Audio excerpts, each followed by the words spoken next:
Introduction. A century ago, Mahatma Gandhiji, with unwavering sincerity and scientific clarity, penned his thoughts on cow protection, a cause he saw as a test of true Hinduism and Ahimsa. In the pages of Young India and Harijan, he expressed his deep determination to protect cows not through hatred, but through genuine care and moral conviction. Today, in an age where cow protection has become a tool of extreme violence in the name cow vigilante violence, which is a pattern of mob-based collective vigilante violence seen in our country. These attacks are perpetuated by Hindu nationalists against non-Hindus to protect cows rather than a testament of compassion. Gandhiji's words echo with both irony and urgency. He urged Hindus to safeguard cows not by harming others, not by performing pujas to cows, but by setting an example of true protection. He even extended a humble appeal to Muslims, asking for their understanding not through force, but through sincere respect and coexistence. As we revisit these writings from years 1921 to 1947, let us ask ourselves, have we honoured Gandhiji's vision, or have we betrayed it? This video presents his timeless words, unfiltered, unaltered, reminding us that true protection comes not from violence, but from the purity of action and heart. Let's now hear what Gandhiji describes as cow protection.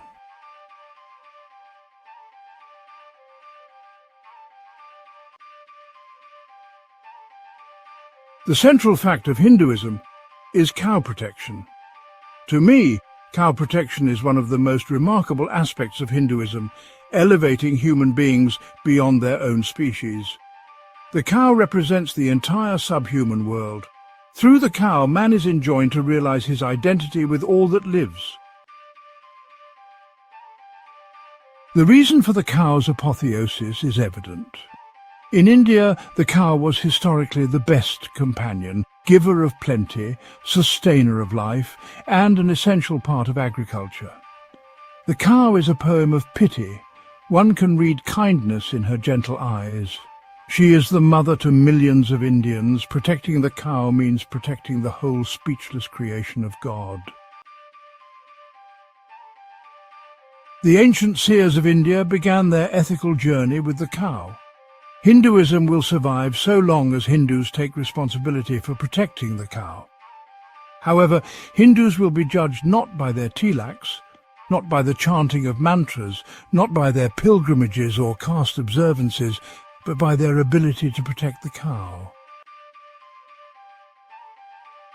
The miserable condition of cattle in India is solely due to criminal negligence. While Pinjrapoles, shelters for aged or unproductive cows, are built as an act of mercy, their execution is often clumsy. Instead of being model dairy farms and great national institutions, they function as mere depots for receiving decrepit cattle. Hindus claim to follow the religion of cow protection, yet in reality they have enslaved the cow and her progeny, and have, in turn, become slaves themselves. Cow protection cannot be achieved simply through legislation. People often believe that passing a law against an evil will eliminate it. However, this is self-deception. No law that is opposed by an intelligent and organized public opinion or by a fanatical minority under the guise of religion can ever succeed. The more I study the issue of cow protection, the stronger my conviction grows. True protection of the cow and her progeny is possible only through continuous constructive effort along the lines I have suggested. Mother cow, in many ways, is greater than the mother who gave us birth. A human mother gives milk for a few years and expects service in return. But mother cow asks for nothing but grass and grain, and in return provides nourishment throughout her life. Even in death, she remains useful. Every part of her body, flesh, bones, intestines, horns and skin, serves a purpose. This is not to disparage the human mother, but to emphasize the substantial reasons for my worship of the cow. One of the major challenges in cow protection is the poor milk yield of Indian cows. In India, the average yield per cow is 2 pounds per day, whereas it is 14 pounds in New Zealand, 15 pounds in England, and 20 pounds in Holland. The Indian preference for buffalo milk further threatens the existence of cows. Our economic thinking is short-sighted. We focus on immediate gains without considering long-term consequences. Cow's butter and ghee, with their natural yellowish colour, are superior to buffalo butter in carotene and nutrition.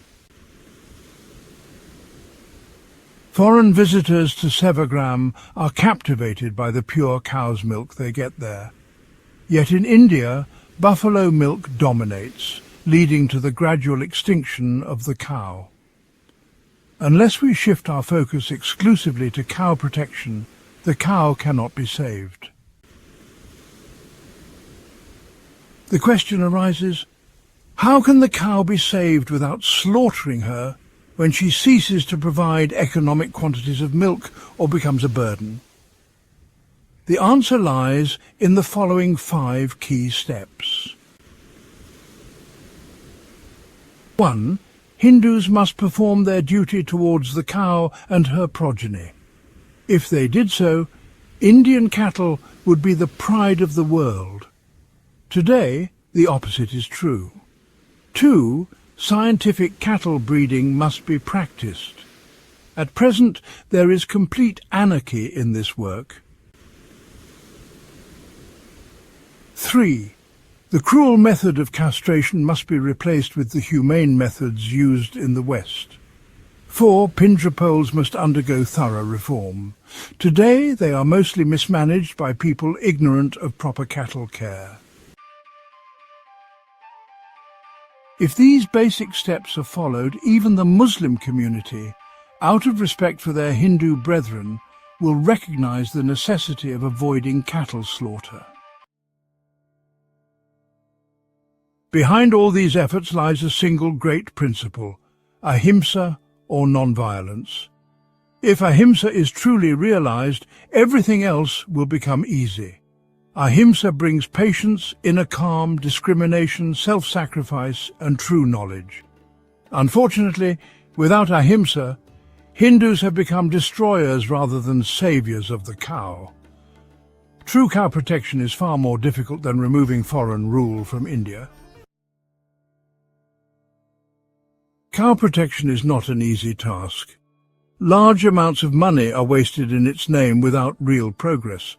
Laws alone cannot solve the issue. Only moral and social reform can. India must recognize that the cow is central to its economic and spiritual well-being.